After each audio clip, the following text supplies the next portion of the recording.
Iran yang tidak saya lihat. Orang punya pikiran masing-masing tentang perkembangan di Iran untuk mewakili aspirasi aneka pendapat dari mereka yang tidak melihat sendiri perkembangan di sana. Penulis ingin menyajikan persepsinya sendiri yang untuk lebih sipnya akan dibuat dengan cara tanya jawab. Siapa sajakah pelaku utama lakon sejarah di Iran yang berhasil menggulingkan bekas Shah Reza Pahlavi dan mendirikan sebuah republik Islam? Kaum Mullah Khomeini dan Bani Sadr. Mengapa Khomeini dipisahkan dari kaum Mullah padahal ia seorang ayatullah? Karena Khomeini ingin mewakili semua mullah, sedang kaum mullah yang mendominasi parlemen atau majelis dan pemerintahan hanya minoritas. Hanya 7.000 orang dari lebih 80.000 menurut pemimpin redaksi harian terkemuka Kayhan yang terbit di Teheran, Amir Tahiri. Artinya mayoritas mullah tidak mendukung partai yang dianggap mewakili aspirasi mereka, yaitu Partai Republik Islam (PRI). Kalau jumlah mereka begitu kecil, mengapa para mullah yang tergabung dalam PRI dapat menguasai kehidupan politik? Karena yang lain pasif, juga karena para mullah PRI bekerja sama dengan sekelompok intelektual muslim yang berpandangan idealis, ingin menciptakan alternatif masyarakat Islam bagi semua masyarakat lain yang ada di dunia. Kelompok intelektual idealis ini bercorak dua, yaitu militan dan tidak mau kompromi dengan paham dan golongan lain, dan yang moderat seperti Bani Sadr dan Bazargan. Intelektual moderat menolak kerjasama dengan mullah PRI, tetapi mau bekerja sama dengan mayoritas mullah yang diandaikan menunjuk Ayatullah Khomeini sebagai pembawa aspirasi mereka. Intelektual militan mengisi komite, alat ampuh untuk menggerakkan massa dan menguasai pemerintahan di tingkat bawah, juga menyediakan tenaga untuk Hizbullah, laskar keagamaan yang merupakan momok bagi golongan-golongan lain.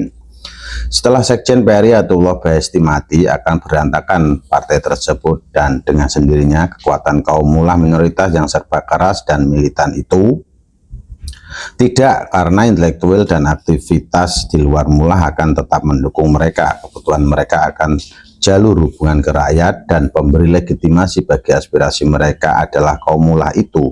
Mereka akan mencari ganti Bahesti. Siapa yang akan menjadi lawan PRI setelah partai ini berhasil menyingkirkan Bani Sadr? Masih tetap Bani Sadr.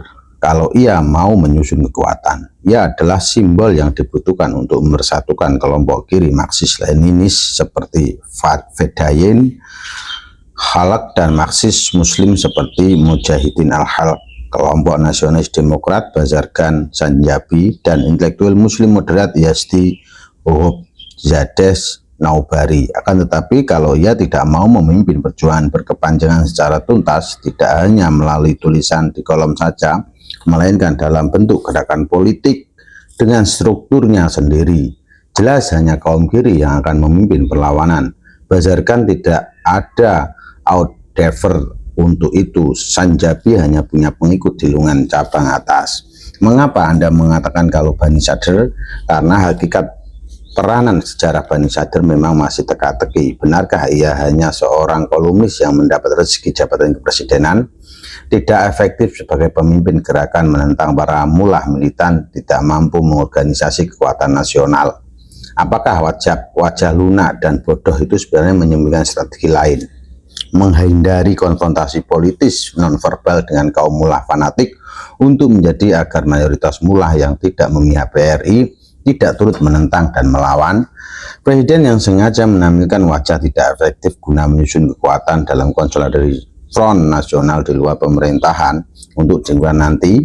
Apakah bukan tidak mungkin Bani Sadr menggunakan taktik Muhammad Ali dalam pertarungan melawan Foreman di Kinshasa?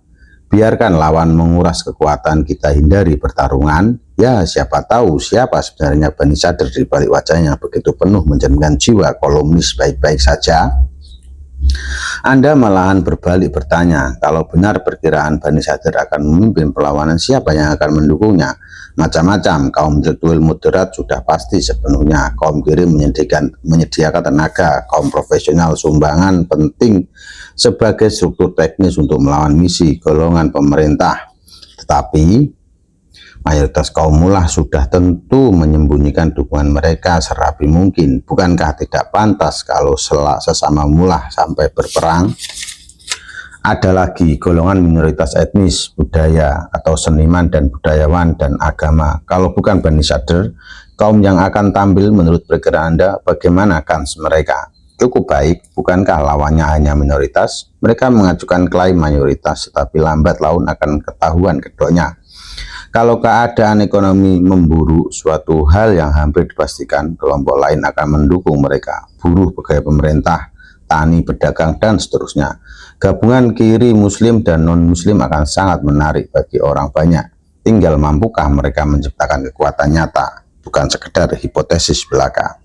Di mana tempat Khomeini dalam semua kemelut itu? Selama ini ia menjadi pemain akrobat, menunjang para mullah minoritas militan yang aktif, tetapi tidak ingin menyudutkan mayoritas mullah yang tidak mendukung PRI, yang lebih dewasa dan berimbang dalam pandangan hidup. Juga supaya memayungi semua unsur kehidupan, tetapi ia gagal memelihara keseimbangan sekarang sepenuhnya menjadi tangkapan PRI. Itu pun kalau demikian halnya, bisa jadi ia masih mencoba meraih kembali kedudukan pengimbangan itu. Siapa tahu bukannya ia yang justru menyembunyikan Bani Sadr sekarang.